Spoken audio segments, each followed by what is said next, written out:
Mastering modal verbs: must, have to, and need to.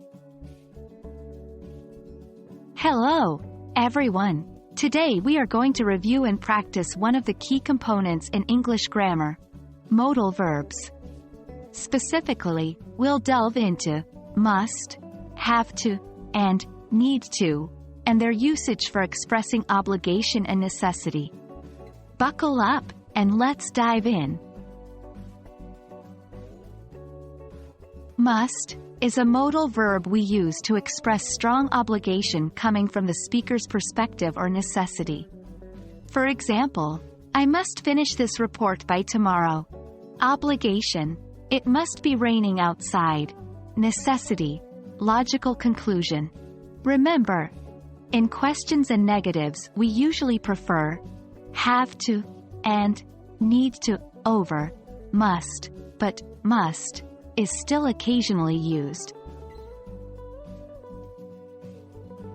Have to is a modal verb used to express obligation or necessity imposed by someone else or by a circumstance. For example, you have to wear a helmet when you ride a bike. Obligation: I have to go now or I will miss my train. Necessity. Need to is a phrase used to indicate a strong necessity or requirement. For example, I need to study for the test tomorrow. Necessity: you need to drink water regularly to stay hydrated. Requirement: unlike must and have to, need to can also be used to express a less urgent necessity or requirement. Now that we understand each term, let's summarize their differences. 1. Must is often personal, coming from the speaker's point of view. It's generally more emphatic and stronger than have to and need to. 2. Have to is often external, reflecting an obligation imposed by others or by a circumstance.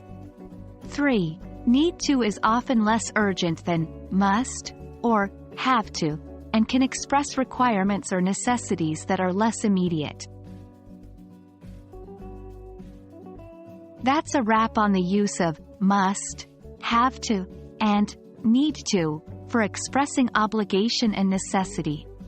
With careful practice and conscious usage, you'll master these modal verbs in no time. Remember, learning a language is a journey, so don't be too hard on yourself if you make mistakes. Just keep practicing and you'll get there. Thank you for joining me today, and keep learning.